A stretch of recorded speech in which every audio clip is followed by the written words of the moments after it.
Chuck Schumer is in big trouble. He looks like the loser that he is, and he's got people calling for his head. In fact, he's got Democrats, elected officials on social media openly speculating on who should replace him. And the person they're suggesting, oh, you're going to love it. Yeah, you're going to like, oh, count me in. It's going to be great. You'll see that in a second. But first, to Chuck Schumer, who did a selfie video in his office there after his shutdown went down in a burst of flames. And, well, you tell me if this seems like a man in full, if this seems like the man in charge, if this seems like the winner of the day. For months and months, Democrats have been fighting to get the Senate to address the health care crisis. This bill does nothing to ensure that that crisis is addressed. I am voting no, and I will keep fighting. For months and months. Great. For months and months, I have led this fight. And now it's been resolved, and I get nothing that I fought for. Why bother putting out that video? Who are you appealing to here? It's bad. In fact, take a look at one of the members of his caucus who voted against him last night. Senator Chuck Schumer, your leader on the Senate, said, I cannot support a continuing resolution that fails to address health care. I am voting no. Did you do this outside leadership, and was there a big push for you not to join the others and break the 60 threshold? No, we kept leadership informed throughout. And I think it's important to remember who's responsible for why we got into this shutdown. We are here because we are concerned about the healthcare costs rising significantly on millions of Americans. And we didn't have any indication before the shutdown started that our Republican colleagues were willing to address it. Now, Speaker Johnson is going to have to bring the House back in. He's been AWOL since the beginning of September when we were in the middle of the shutdown. Leader Thune has agreed that we will have a bill that we will write that will give us an opportunity to work on those health care costs. And we believe there are a lot of Republicans, including a lot of Trump supporters, who want to see us do something about this because their costs are going up. Yeah, okay, so just so you know, when they talk about addressing this problem, they're not talking about addressing the problem. They're talking about taking tax dollars that they don't have. This is from, your grandkids' tax dollars, and using that to subsidize the health insurance companies to make it look like you're not paying as much for your health insurance if you're participating in the Affordable Care Act, which doesn't make care affordable. That's not fixing the problem. That's putting a Band-Aid on, a gushing carotid artery that's spurting blood out, and you've got about a minute and a half to live. That doesn't fix the problem. The problem is in continuing to print money that we don't have and giving it to insurance companies. These guys are in bed with the insurance companies, and they're just trying to prop them up. No, fixing the problem is to undo the Affordable Care Act, Obamacare, and actually get free market values back into the healthcare system. I don't mean to digress too much because this is really about how they're trying to get Chuck Schumer's head on a pike. But just go ahead and do your own research and take a look at what happens if you're trying to get a medical service like an MRI or a prosthetic or some sort of medical device. If you go free market and tell your doctor or your provider, listen, I'm going to pay out of pocket for this, what the cost of that item or service is compared to that item and service if it's paid for by the insurance company. Take a look at the comparisons, and then you'll see everything that's wrong. And it's not the insurance company's fault. The insurance companies were brought in by Barack Obama and the Democrats back in 2010 to help craft this thing and create this thing. The Democrats handed this to them because they wanted to have a health care bill and a health care law that would fix everything. And it fixed nothing. It made it all worse. But they got the politics out of it. All right, so that's Jeanne Shaheen just saying there, hey, there's no surprise. We kept Schumer updated the entire time. He knew what was going on. Jeanne Shaheen, New Hampshire, not running for re-election. So that's why she goes on Fox News. Meanwhile, Take a look at how Fox reported on this last night. It's amusing. They were upset, including leaders in the I'm sorry. This is this morning. I apologize. This is Fox and Friends this morning, just as they began. I forgot it's the end of daylight savings time and it's very dark. Democratic Party. Here's Bernie Sanders. Tonight was a very bad night. Zohran Mamdani, the new socialist mayor of New York elect, he should be rejected, as should any politics willing to compromise on the basic needs of working people. But as the mayor, he doesn't get a vote in this. So. That's right. You got Alexandria Ocasio-Cortez. People want us to hold the line for a reason. This is not a matter of appealing to a base. It's about people's lives, Brian. Yeah, Newsom, who he's now playing the role of tough guy. It's hard to know what role he's playing because he changes so much. We saw capitulation and betrayal of working Americans. The American people need more from their leaders, and this is Chuck Schumer. America's in the midst of a Republican-made healthcare crisis, a crisis of so severe, so urgent, and so devastating the American family. Okay, I can't even finish reading this. Here's the thing Look about at Ro Khanna. Yeah, Ro Khanna, Senator Schumer should go. No longer effective to be replaced. He should be replaced. You can't lead the fight to stop health care premiums from skyrocketing for Americans.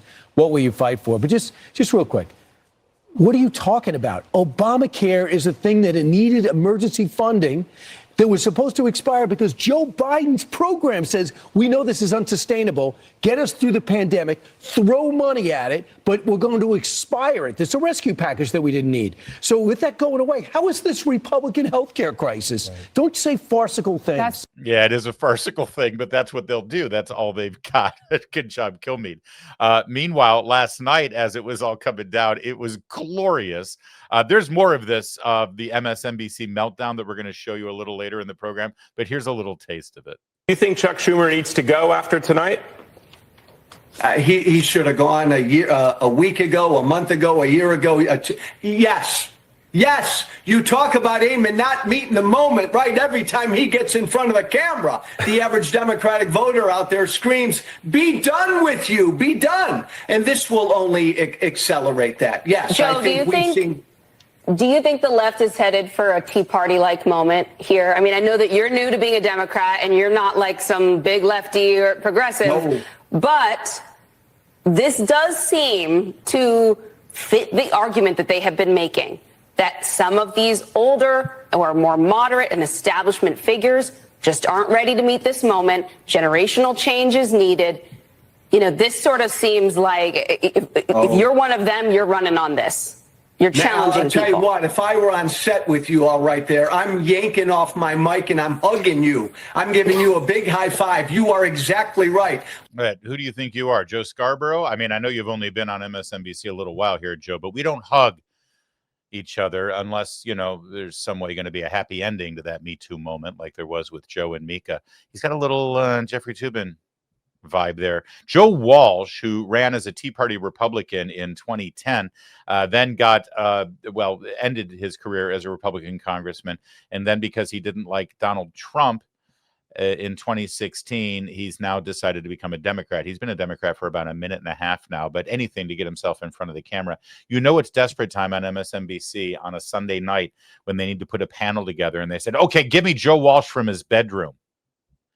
And Joe Walsh is saying Chuck Schumer has to go. By the way, I don't know who this anchor is on MSNBC at 10 o'clock at night. Good God, what a nightmare career that must be.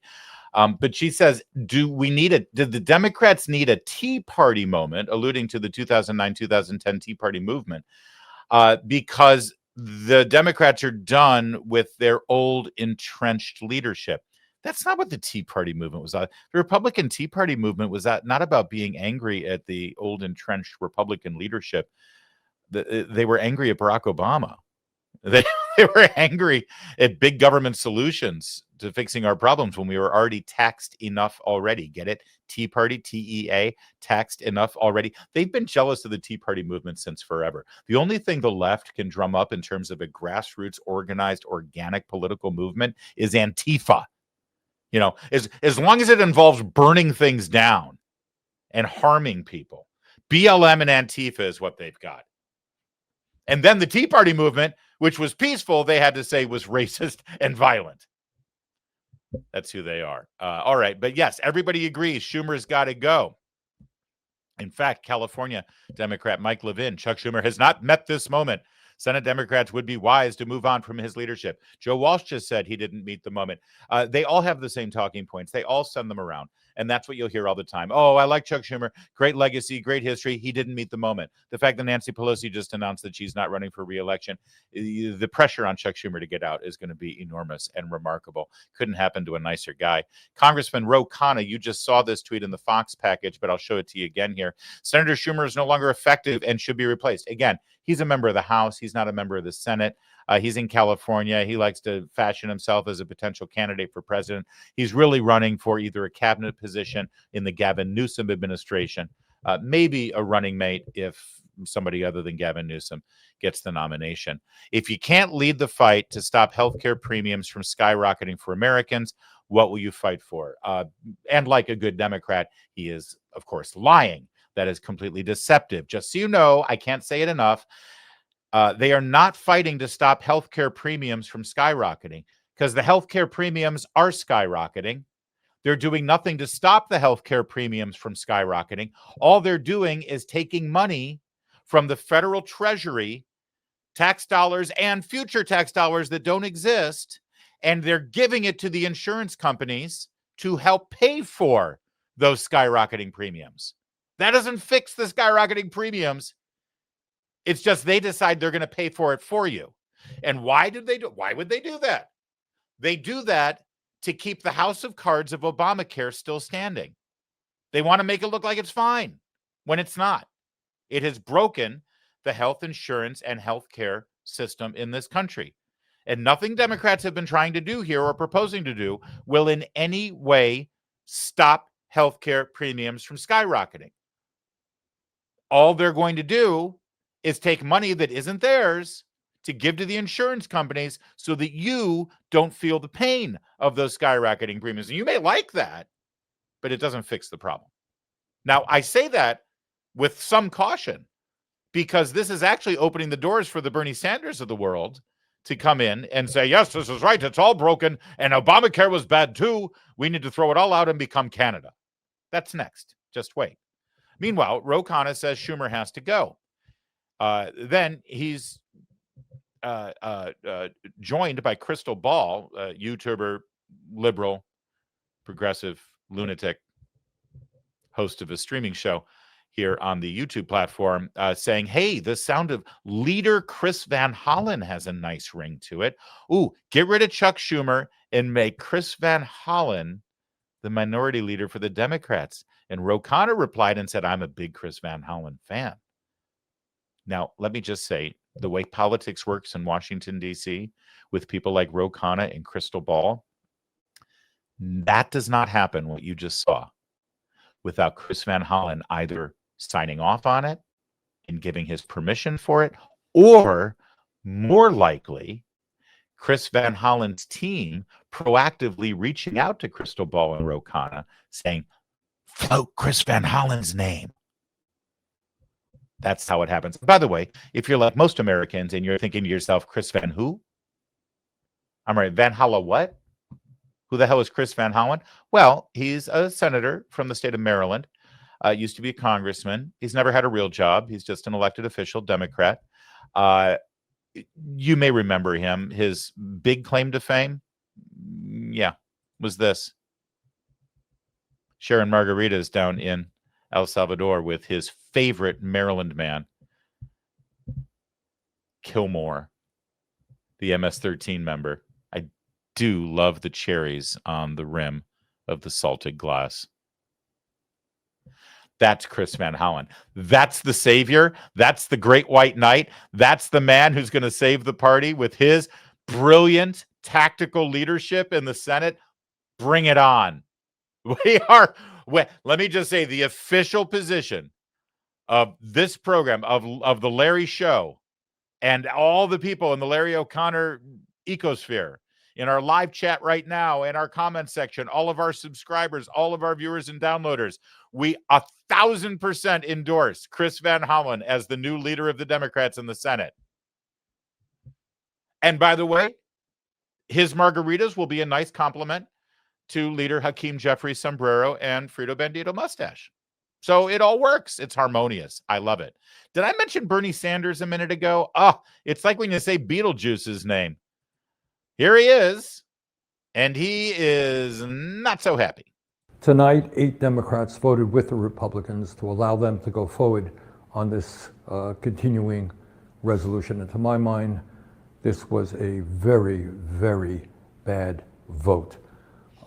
What it does, first of all, is it raises healthcare premiums for over 20 million Americans by doubling, and in some cases tripling or quadrupling. People can't afford that when we are already paying the highest prices in the world for healthcare.